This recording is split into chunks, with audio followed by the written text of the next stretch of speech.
Put.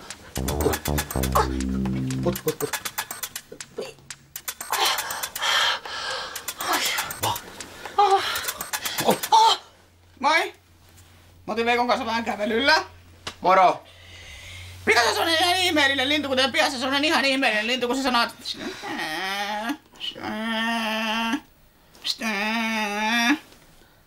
Onks teillä hoitoainetta? Veikko menee suihkuun, se tarvii hoitoainetta. Niin sampoota meillä on kyllä. Eikä teidän sitä mikään pakko olla lainata sitä hoitoainetta. No, se hyvä kyllä, koska me maksetaan siitä osuudesta, kun laitetaan hoitoainetta, me maksetaan se, palautetaan se hoitoaine, maksetaan siltä osuudelta, millä me ollaan käytetty sitä hoitoainetta, mutta me on pakko käyttää, kun Veikolla on niin paksu tukka, kun sulla menee ihan takkuun tukka, kun se käytä hoitoainetta. No ei mulla mikään kauhean paksu tukka ole.